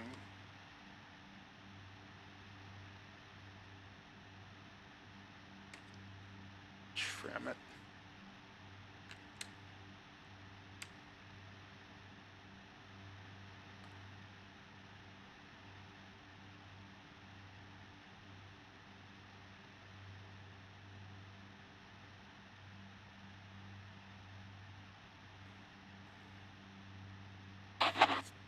chose the to go the wrong way,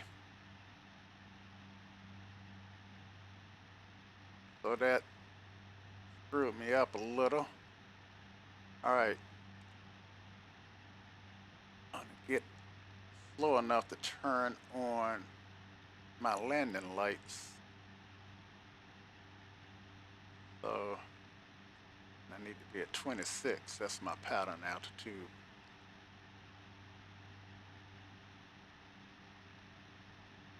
All right, so I'm gonna drop my gear to create some drag.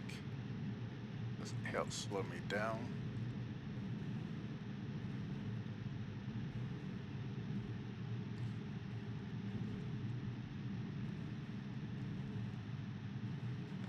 I'm not using the map anymore, but I am gonna change that back to the map. All right, so let me get down to 26. All right, slow enough to put on my landing lights. I only turn.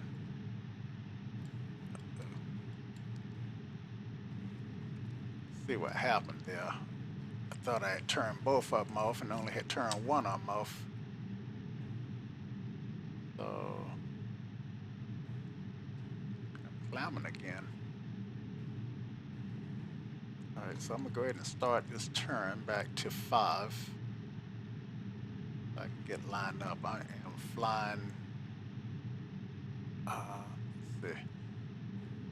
I'm actually flying. Turn approach on.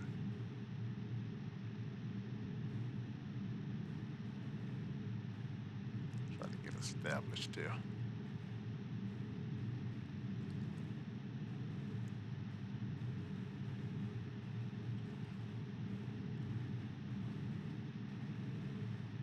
Okay, I'm at pattern now.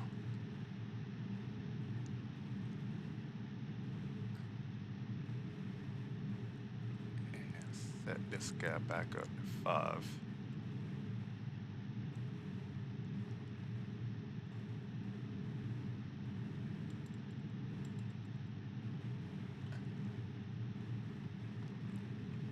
All right.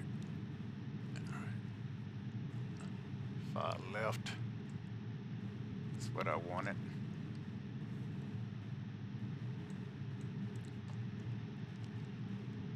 Should have chose 5 right, but I honestly was thinking that'd be coming in from the other end when I chose 5 left.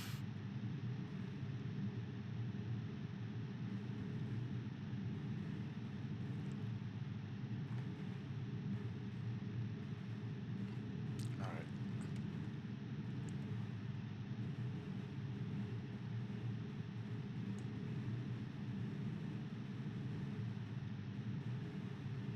Overshot big time. Okay. Let's drop 5 degrees of flaps. Try to get slower. Put that torque back to 40. And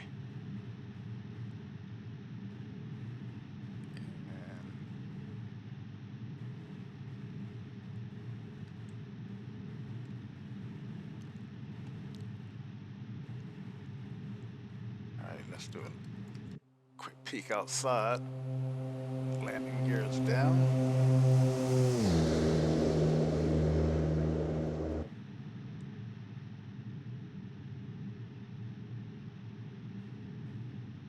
500.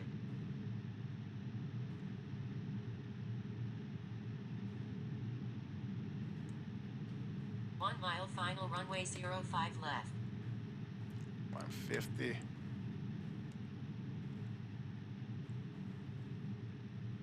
I am way too fast, I think.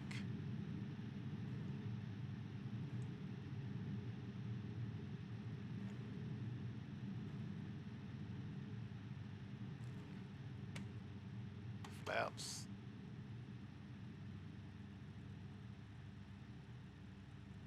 More flaps.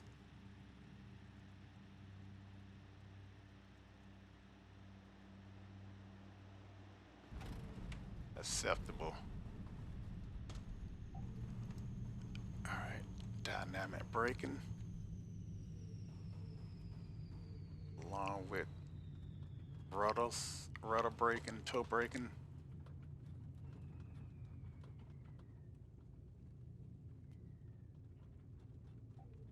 And pull that back to taxi.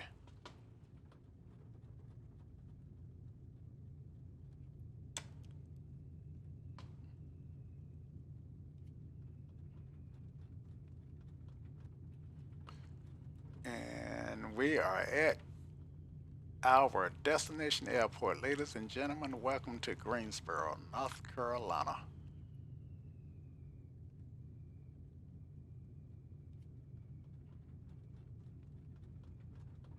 All right, so we gotta get across this line and clean up.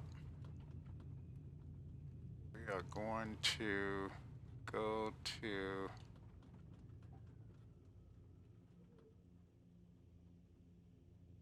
so we get here. I'm trying to see if these brakes are gonna hold, and they're not. All right, so lights, laps.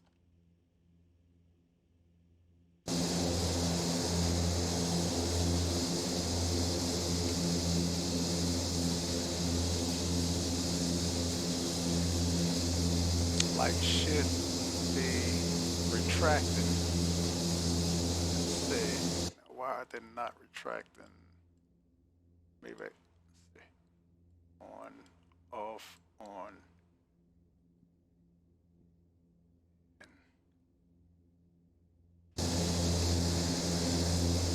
I don't know why my lights are not retracted.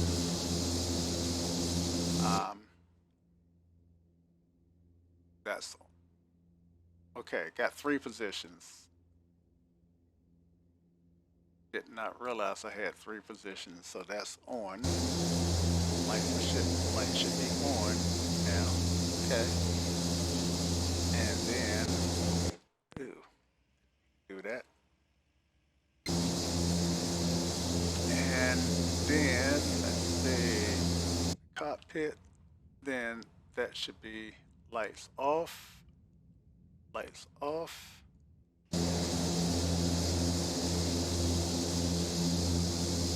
But that retracts. How about that? So the middle position looks like that's what's retracting them. Then if I do them all the way up, then they actually come back out.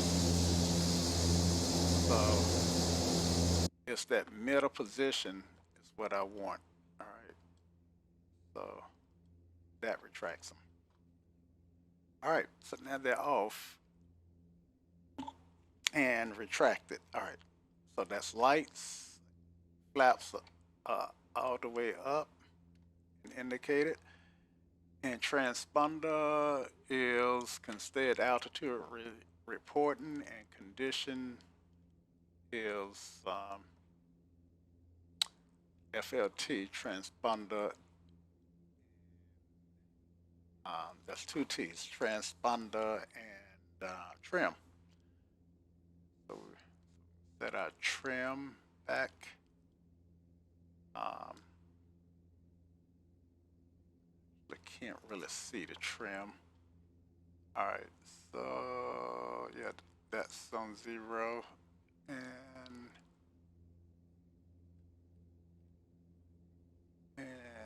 let's see. I really can't see what I'm doing here. Condition, see, that's in the way.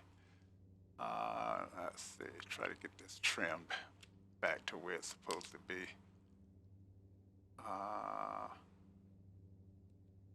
Okay, it should be on that red line. And I think that's it. All right, good deal. All right, so she's all cleaned up, and I need a taxi diagram. No taxi diagram. Let's see if we can get a taxi. I wonder if might be able to get a taxi diagram from my avatar. power that on.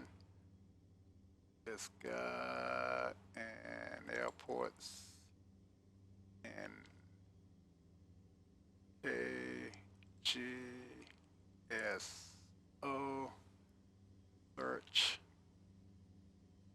I enter. All right, there we go. KGSO and there's my frequencies. Loading airport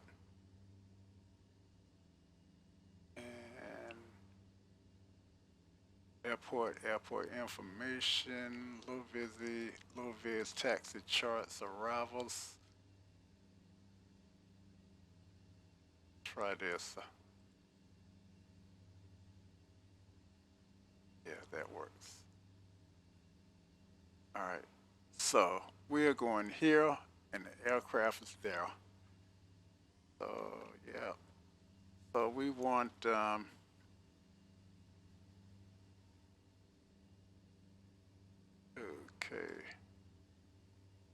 Make zoom in. So this is hotel. So we're going to take hotel to Delta to what taxi to Delta and Delta 2, right? Hotel to Delta 2. So these brakes and taxing this guy is really ugly because my toe brakes don't work at all. Well, not they don't work, don't hold. They only slows the aircraft. And she is bouncy Matt bouncy. We do a lot of bouncing.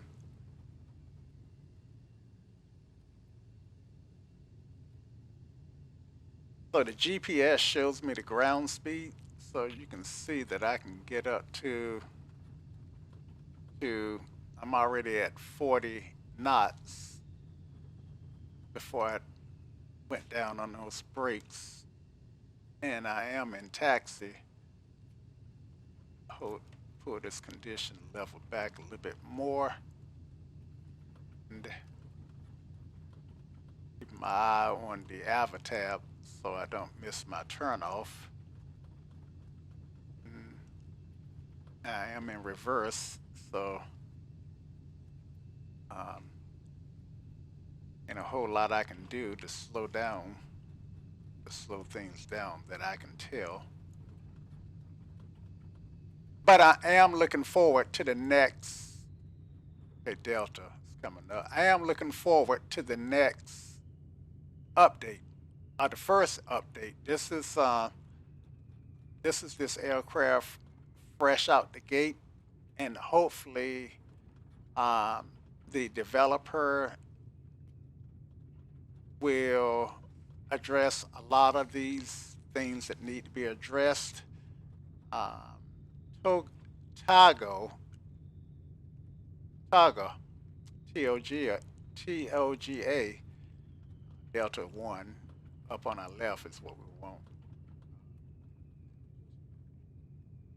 Um, has worked with, I think he used to develop, I think I heard him say uh, on somebody's stream that he developed aircraft for laminar research, worked for them for a while. I think it was in aircraft development. See, so where are we going to park? Park over here to the left. Uh, yeah, I have no idea what buildings these are, but yeah, we'll go over here, grab a handbrake,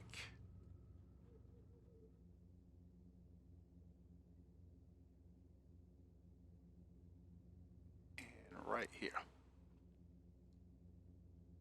You notice I never did get back to my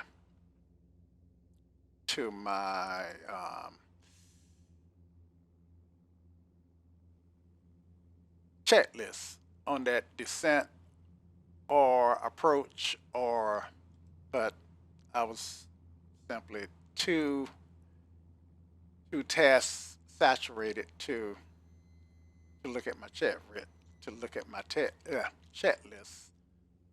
But let's see what I didn't do right. I didn't turn on my pitot heat, so I should have turned that on. Just say on, don't say as required. Um, and I didn't readjust my um, cabin pressure. I did adjust flaps, condition level, um, take off. Okay, I didn't set them to final. I didn't push them up. I was trying to actually pull them back to slow down. All right, landing gear, 140 knots. So I was dropping my landing gear way too fast. Airspeed as required. I'm not sure how to bring that airspeed back, whether I should use the power lever. Well, it would have to be the power lever, but I was already down and ground. So thinking I turned it off already. All right. Flaps, landing gear, down in lock conditions, recheck for takeoff, power lever. Yeah, so that was definitely a no-no. Power levers, ground, see, beta range. Didn't pay any attention to.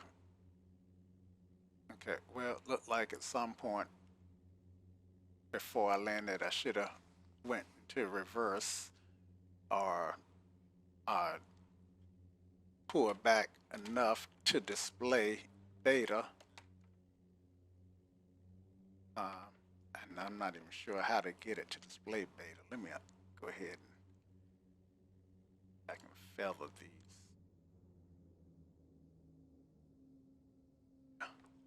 But now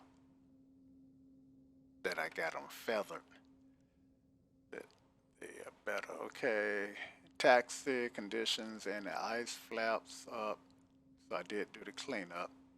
I didn't turn my strobe lights off. Actually, actually, I turned the stuff on rather than off. My bad. And while I'm here, I might as well turn the no smoking seatbelt signs off. Okay. And condition levels. Did set them to taxi, anti-ice not applicable. Off.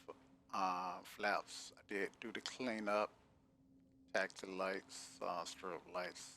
Yeah. Okay, so now we're at shutdown. Parking brake is set. Album cabin air selector can come off. Page. Run, crank, stop switches. Can go off and hold for 3 seconds. 1, 2, 3.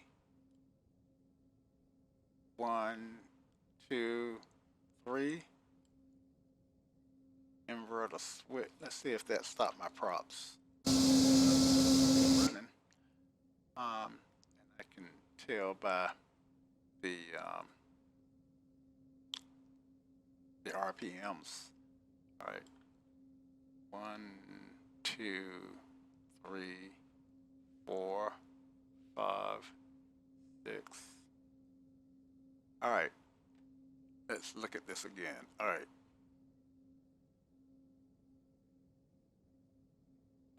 So run crank switches, hold at stop for 3 seconds. I got 1, 2, 3.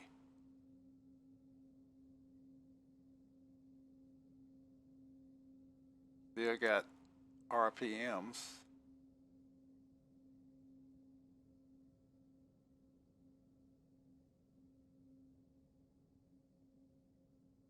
All right, so this should be run. This should be crank. This should be stop.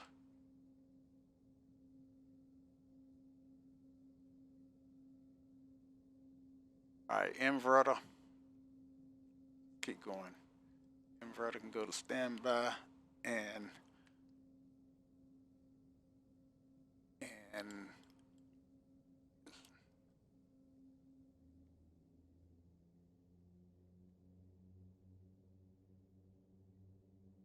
and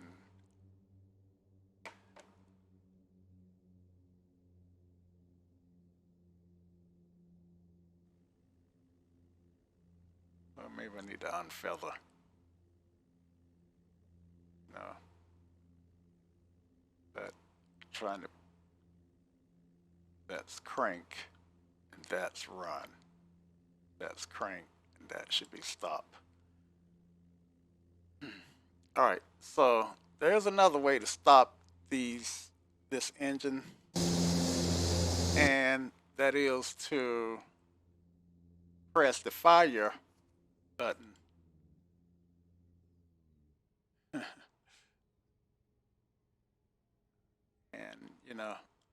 should have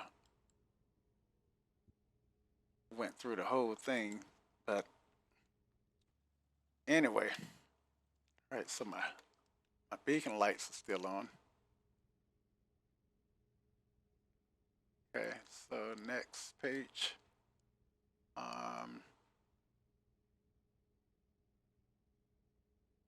Inverter switch start. And next page. That's the last page. So let's turn the beacon light off.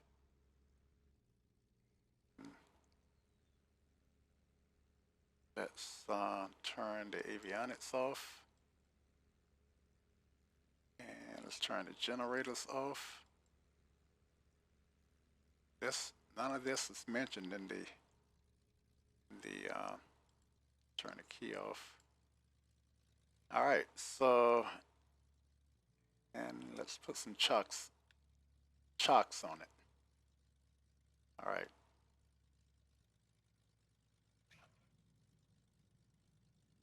All right, so and that parks the MU-2 at Greensboro. So, guys, I know it's been a long flight. It was a long video, short flight, long video. I know that there are a lot of things that that I have to learn to look like I'm to make it look like I know exactly what I'm doing in this aircraft. But that's part of the joy of buying this payware is being able to go through these checklists, immersing yourself in the aircraft and learning how to fly it. And when you get to the point where you make it look easy, then you know you're doing a really good job. All right, guys. So yeah, hope you enjoyed this video as much as I did. And until next time. Y'all come back now. Cheers.